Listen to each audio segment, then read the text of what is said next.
Boa noite a todos.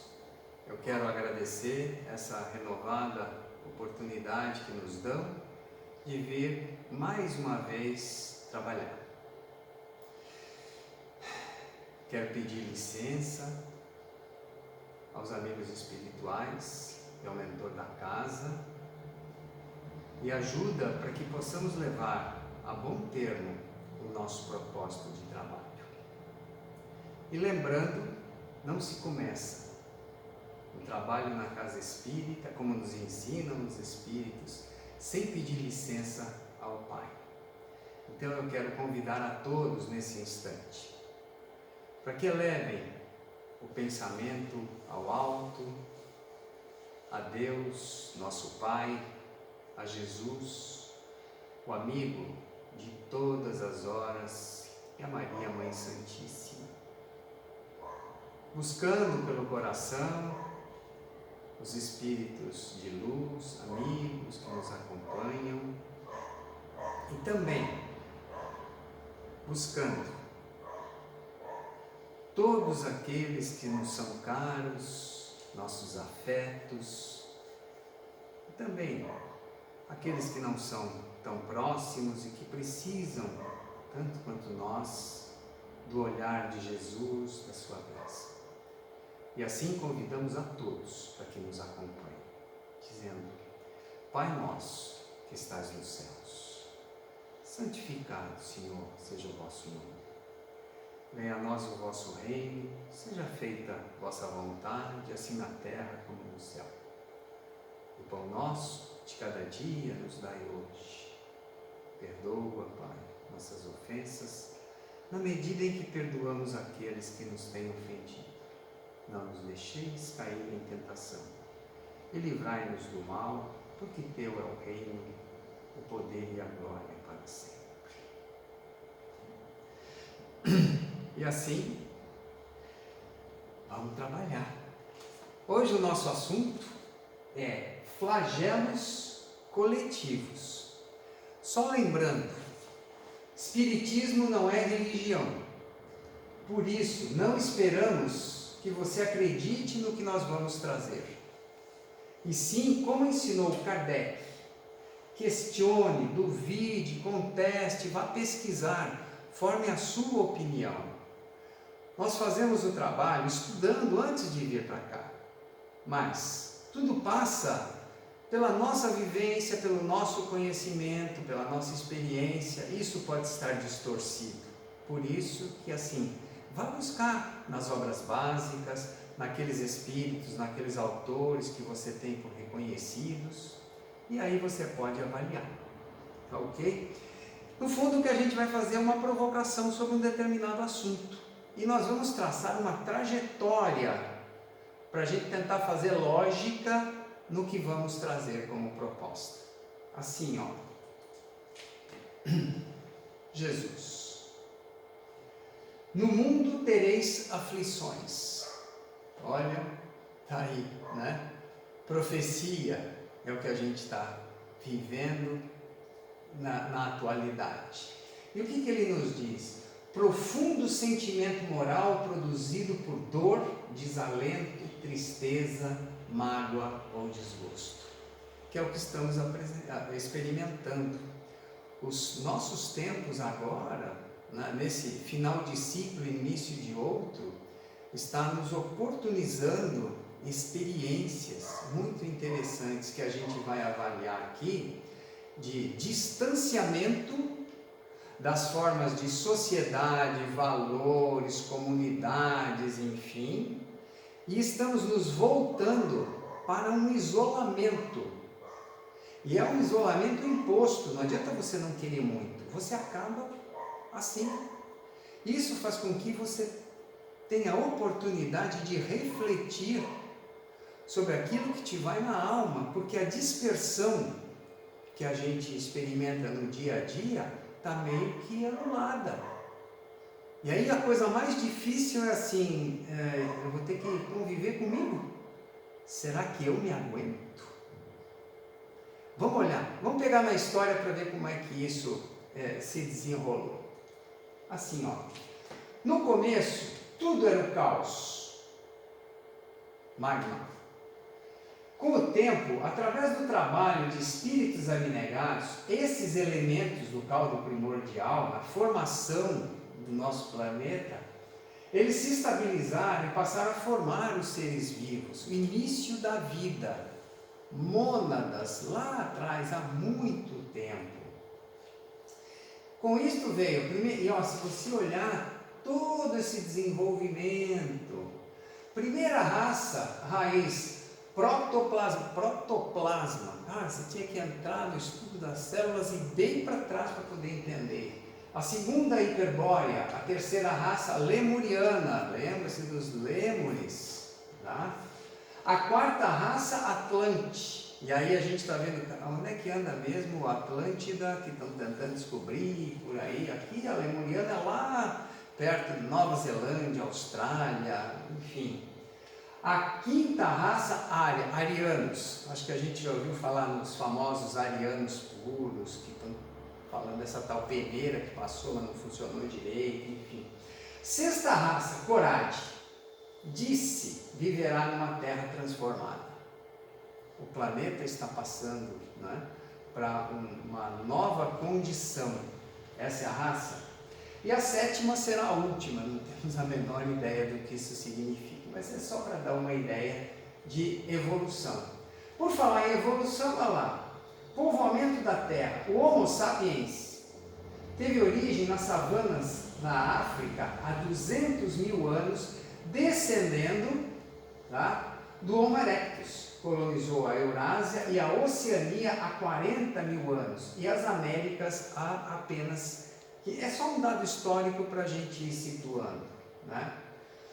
Um planeta do sistema solar de Capela, estrela da constelação do Cocheiro, passou por um período de evolução, onde milhões de espíritos de grande evolução científica, mas arraigados ainda à matéria, foram encaminhados para a Terra. A gente tem, né, isso no livro. Para contribuir com o crescimento tecnológico e assim espiarem os seus mares. Ensinar aqueles que ainda eram muito atrasados, né, exilados de Capela. O que acontece? Com o auxílio desses espíritos, foram fixados novos caracteres raciais, aperfeiçoando as características biológicas dos seres humanos. Então você ia saindo lá daquela ideia, né? Os homens das cavernas. A gente vai mostrar isso aqui, isso vai aparecendo. Olha lá o tempo que ainda se vivia, né? Todo mundo batendo em tocos de árvore e coisas desta ordem. Olha lá, ó. Isso aqui eu quero lembrar uma coisa que é muito importante para a gente prestar atenção, que é assim, o primata desce da árvore, tá? Que até então a gente vivia lá em cima. Com a liberação das mãos, veio a pinça e a habilidade. Olha só, aqui, ó, cadê a pinça? Isso nos permitiu evoluir. Porque a gente passou a segurar, a pendurar, a reter, a selecionar.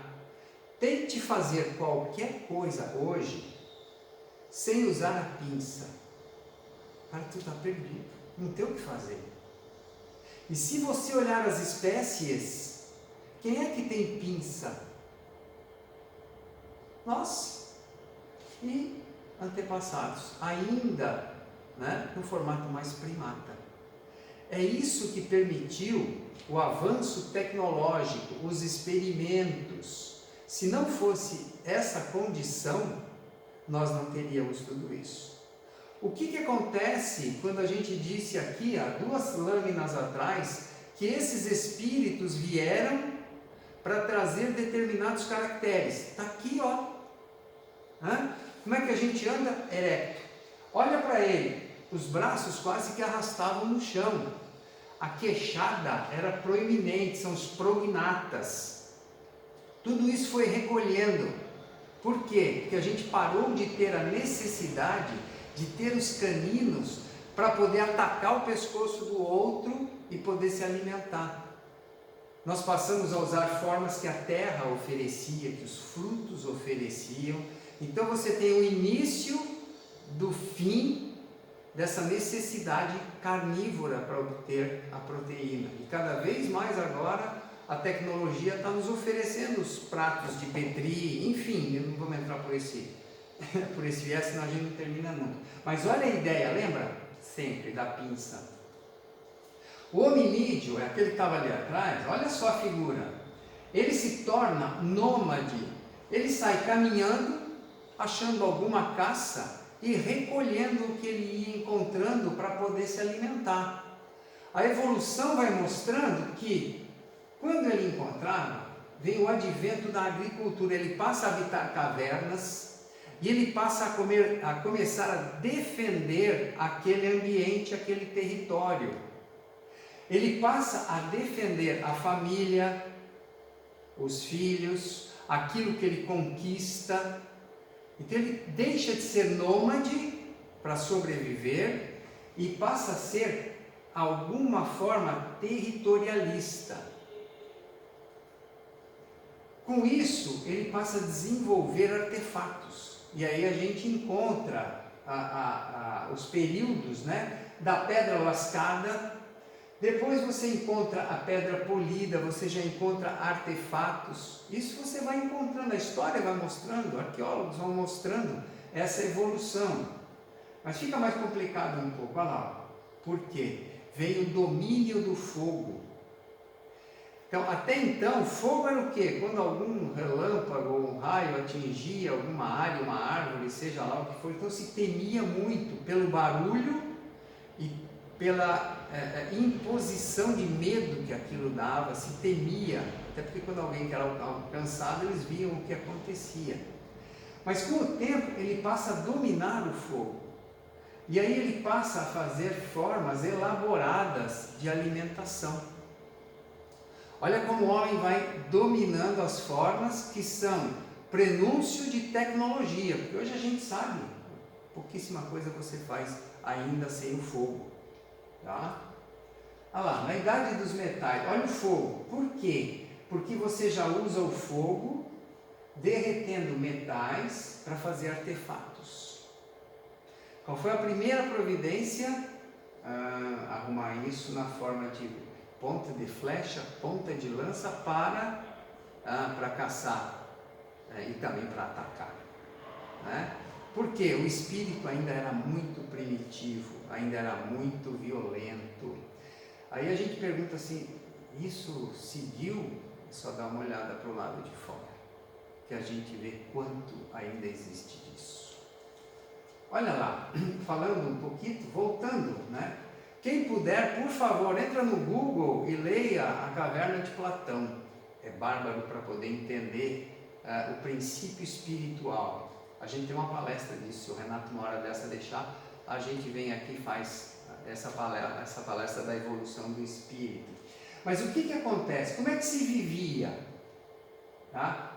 Com fogo, abrigado, numa coisa territorial que era a sua caverna, defendendo família, prole, toda esta ideia, tá? De viver em comum, porque não era só uma família. Então você passou a ter a ideia de comum. Jesus dizia isso, quando ele dizia, o próximo, sempre através do próximo. Então com isso, o que aconteceu? Foi uma necessidade de entendimento.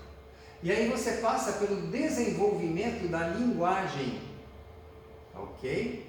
Então você passa a criar símbolos que tinham significado de ações ou de situações. A linguagem passa a funcionar. Olha lá, quem é que não lembra? Lembra da história da escola? Pictogramas que se encontrava lá, que eles faziam nas pedras, nas cavernas, nas paredes, seja lá o que for. Você ia encontrando, isso tudo é símbolo. O que o símbolo trouxe? Uma forma de eu dar início aos primórdios da linguagem escrita.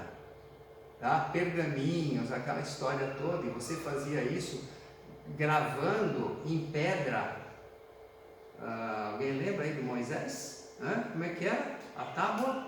Como é que era feito aqui? Com pedra. Tá ok? Isso lá sei lá quando, faz tanto tempo. Aí a gente passa a evoluir. E aí você tem o início do escambo. O que era o escambo? Olha, eu tenho peixe, você tem grãos. Eu te dou peixe, você me dá grãos. Você começa a valer o princípio das trocas e das equivalências. Até porque eu olhava e falava, mas espera aí, o meu peixe é muito maior do que esse pouquinho de grão. E aí eu já começo a olhar para você com uma certa desconfiança. E vice-versa, se eu te dou mais grão do que o tamanho do peixe, a coisa já não começa a andar muito bem. E aí você evolui o conceito para comércio, tá? Então vamos ver o que isso tem de empréstimo de valor. Aí eu empresto valor. Algumas coisas valem mais do que outras. Então talvez você tenha que me dar duas coisas em troca de uma. E aí você passa então a discutir isso. E aí você, claro, já começa a ter as primeiras anotações do quem se prevaleceu na situação, saiu melhor do que o outro. Tá? E aí vem então o dinheiro. Aí é que a coisa começou a ficar encardida. Tá?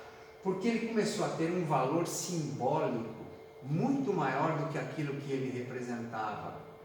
Eu levava duas coisinhas dessas daqui, era capaz de trocar por um camelo. Mas espera um pouco, você trocou por um camelo, porque o camelo vale isso? Não, porque o fulano me deu em troca de um camelo, porque ele precisava de uma moeda dessa para comprar um pouco de comida não sei aonde, e não adiantava ele ter o camelo. E aí você começa a ter as comparações, e os desentendimentos começam a acontecer. Então com isso, com a evolução desse conceito, você passa a ter um valor que nos prejudica até hoje, que se chama juntar isso aqui. Hoje isso aqui não tem, tá? Hoje você tem alguns zerinhos para lá ou mais para cá na conta, que você olha lá, eu tenho 100 mil, 10 mil, quanto é que é mesmo? Mas eu quero mais um zero, vou juntar, então bota mais um zero aqui, tá? E aí a gente vai começando a entender as disputas. Eu quero ganhar mais, como é que eu faço? E a gente começa a assinalar os primeiros horrores. Então você tem os bárbaros, as invasões bárbaras. Não dá tempo da gente aprofundar, gostaria muito. Nós temos algumas experiências em alguns outros centros, né, com essa vivência, junto a espíritos que se manifestam dizendo, fomos bárbaros, e contam histórias. Quem quiser ouvir, tem que ouvir Alarico, tem que ouvir Átila, enfim, são espíritos que se manifestam. Mas não para por aí, né? Porque as invasões, olha só, crescimento populacional e econômico passou a ter caráter de dominação. As invasões faziam o que? Saques, promoviam orfandade, violência, enfim, matava-se tudo para tomar o que aquele povo tinha e dominava, normalmente até escravizando. Se você for para o Egito, lá, né, você vai ter o hebreu e o egípcio, aquela história toda que a gente conhece, que não dá tempo de contar. Mas enfim, as invasões, e aí você tem a ideia dos domínios, aí você tem os grandes impérios dominando, e você vai passar por Gengis Khan, por Alexandre, vai passar por quantos? Um dos mais importantes para nós, né, em função de toda a vivência do Cristo, tá, é do Império Romano, que ele tomou conta de quanto da Europa, norte da África, Ásia, enfim, né, com todas as invasões que fazia.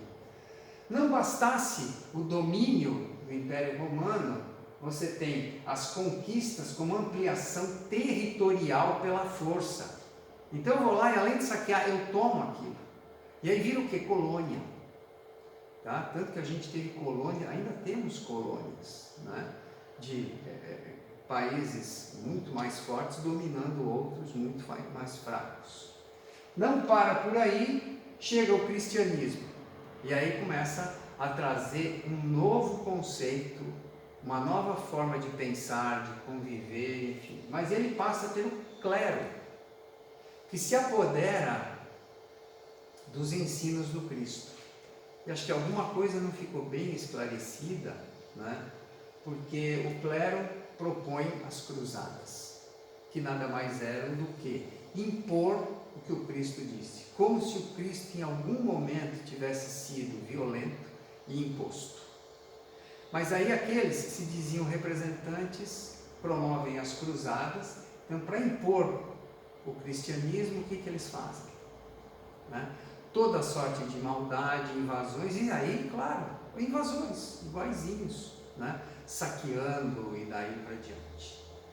Não satisfeitos, a gente também teve que assinalar a Inquisição, que foi outro período bárbaro, cruel.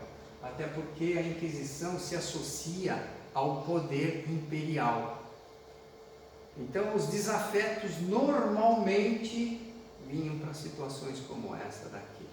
Tá? O que se dizia que eles eram hereges, e não porque não estavam de acordo com o que a gente queria. Seguindo a nossa história, por onde a gente passa? Pelas grandes navegações. E aí as grandes navegações, a propósito era muito bom, porque a gente vai fazer comércio na Índia, aquela história toda. Mas no fundo, o que você viu? Pirataria. E além das coisas acontecerem em terra, começaram a ser roubadas também no mar. E está vendo que, olha só, presta atenção como o homem faz.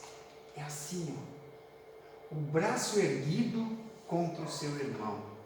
Os bárbaros fazendo isso, os invasores fazendo isso, os piratas fazendo isso, os colonizadores, os cruzados, os inquisidores, é o braço erguido contra o seu irmão.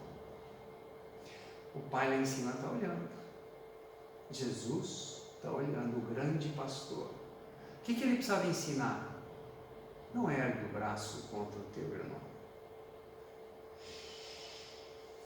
As colonizações ao longo da história, então assim, ó, vamos levar cultura para.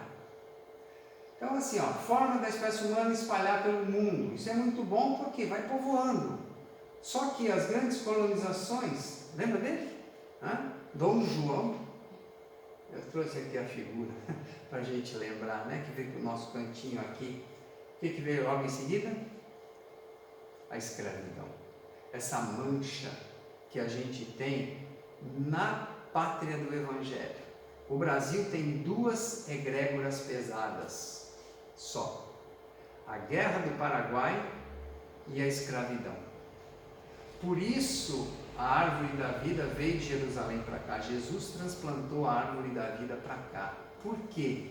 Porque o peso das egrégoras no velho continente era tal que os espíritos mais difíceis, vamos dizer assim, reencarnando lá, estariam sujeitos a todas essas vibrações, a esse ambiente pesado. Então Cristo trouxe todos para cá. Né? O Elias Elial diz isso, né? Quando ele vai a Jesus e diz: acho que eu falhei, porque as pessoas estão se digladiando, estão se roubando, estão se traindo, estão não sei o quê, toda sorte de maldades, né? E o Cristo disse para ele: vai lá e volta e trabalha.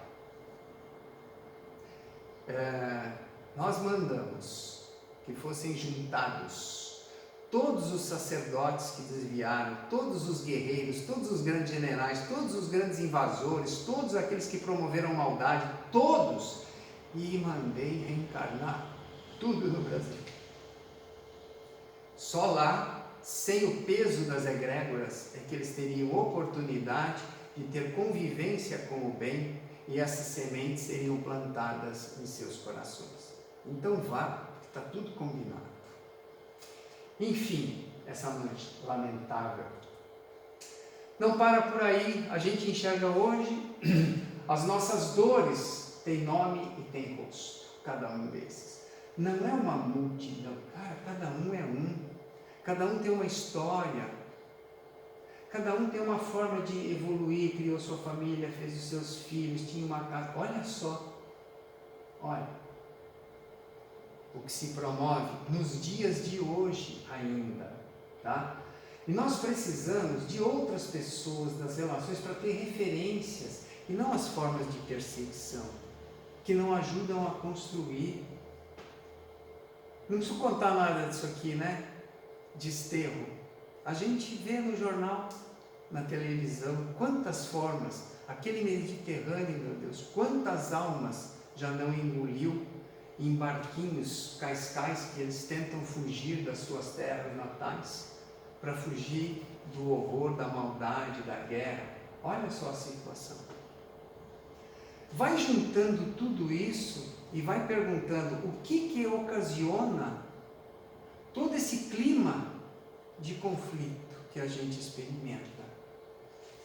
Orfandade, acho que pior do que essa foto, só aquela daquele menininho afogado na praia, com o rosto na areia, sufocado. Deus perdoe quem fez. Enfim, a fome. Tem uma outra dessa que ele está disputando o resto com o urubu. É terrível de ver. Cada vez que a gente enxerga a Madre Teresa de Calcutá, é disso que a gente lembra. E ela pedindo por esses. Quer falar da Índia? Olha a insalubridade, esse é o Ganges. Rio Sagrado, olha só. Promove isso ao invés de libertar essas pessoas, para ver que carga esse espírito, ou esses espíritos vão ter que arrastar. A vida no turbilhão do mundo, ela entorpece. Está vendo a sua vida? Olha para você, olha para você, olha a sua vida. Em comunidade, no seu meio, na escola, com seus vizinhos, com aqueles da sua família, enfim. Você vive em disputas o tempo todo, tendo informação ao mesmo tempo, você tendo que competir. Tudo isso faz com que você disperse. Cadê você? Eu estou disperso em todas essas formas factais que existem por aí. Não, eu estou perguntando, cadê você? Você ainda se conhece? Se você olhar no espelho, você vai dizer, sou eu? Ou sou eu no meio profissional? Não, sou eu no meio da escola. Sou eu dentro do ônibus? Não, sou eu naquele metrô. Sou eu outra vez andando de carro e aí de vidro fechado. Não, cara, estou falando assim da sua alma. Você tem alguma ideia de onde ela anda? Dá para entender? Silêncio. Não, volta aqui um pouquinho. Não há, como no deserto, os ruídos do mundo, apenas o som do vento, o nosso respirar, é o encontro consigo mesmo. O que essa pandemia está fazendo? Está te recolhendo ao deserto de você mesmo, aonde você precisa estar isento de tudo que acontece em volta, que são valores de outros, para encontrar com os seus. É eu em busca da minha alma, do meu eu. Por isso, os grandes da história, grandes, não estou falando daqueles bárbaros, né?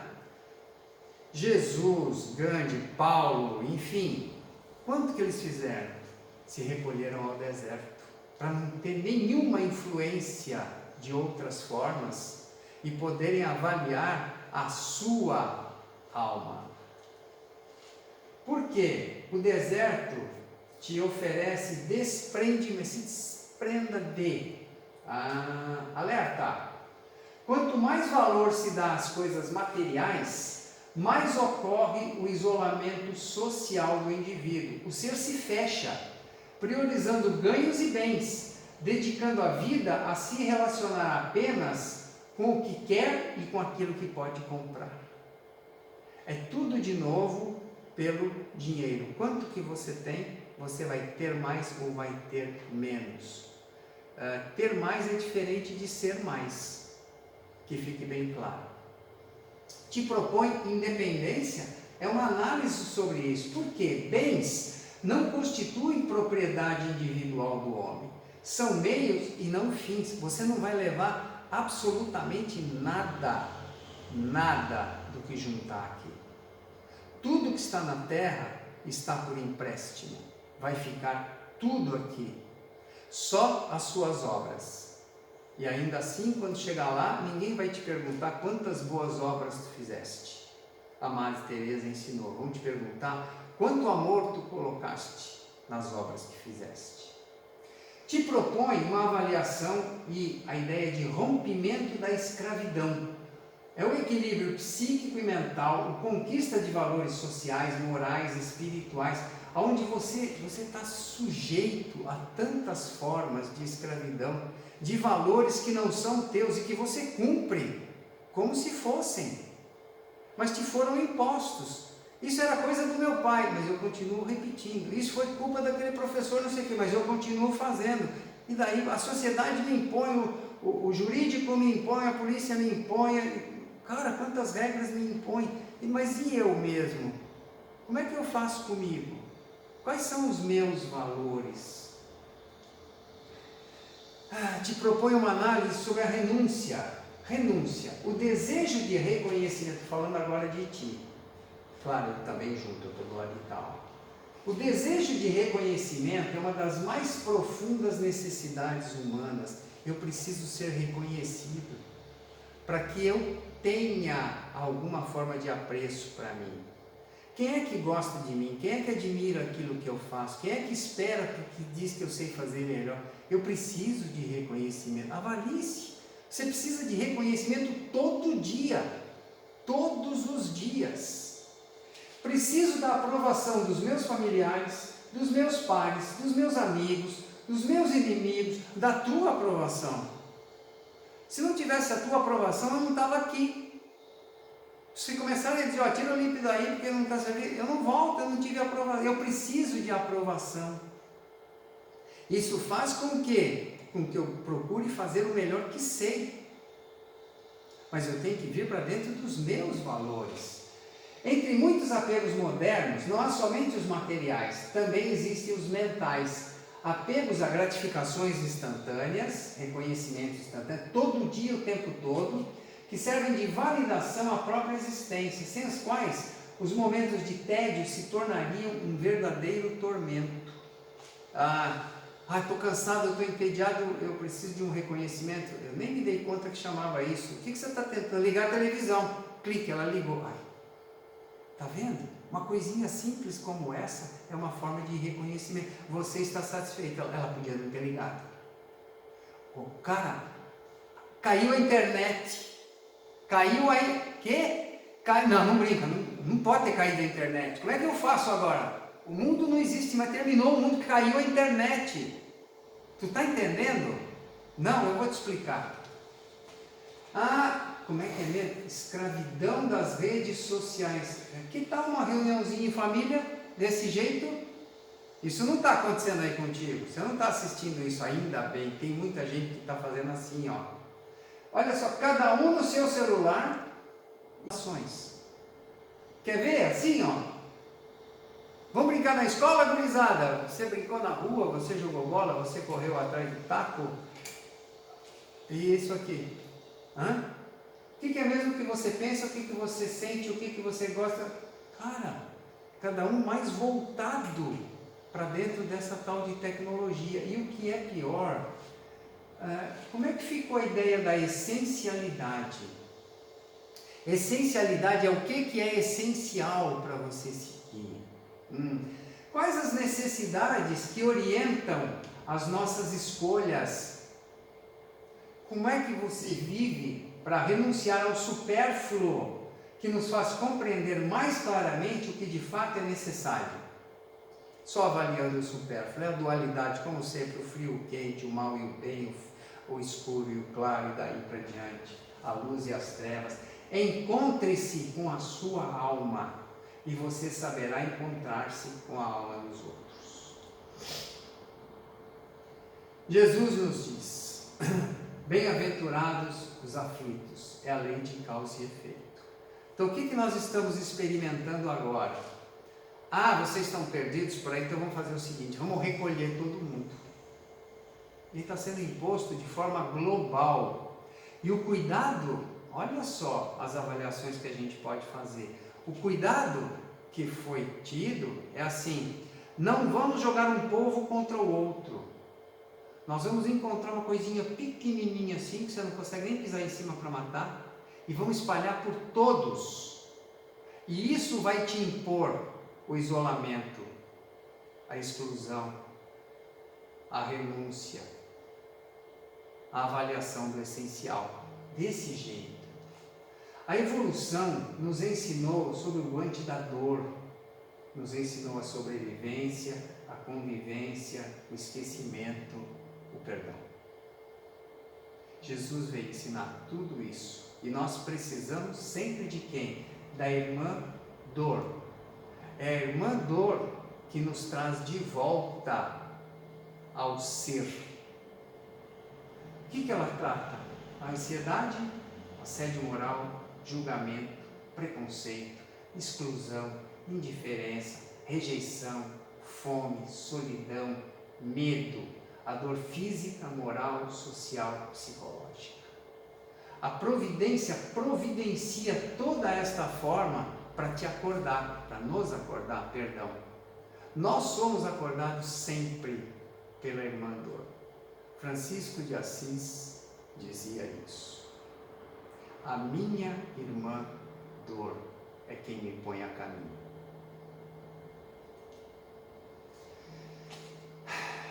A dor será necessária enquanto o homem não tiver posto seu pensamento e seus atos de acordo com as leis eternas. Deixará de se fazer sentir logo que se fizer harmonia, quando estivermos todos vivendo como irmãos. Vamos repetir? No mundo tereis aflições, como a gente disse lá no começo. Mas tende bom ânimo, pois estarei sempre convosco. Ele, o Senhor de todas as dores. Paz e luz a todos.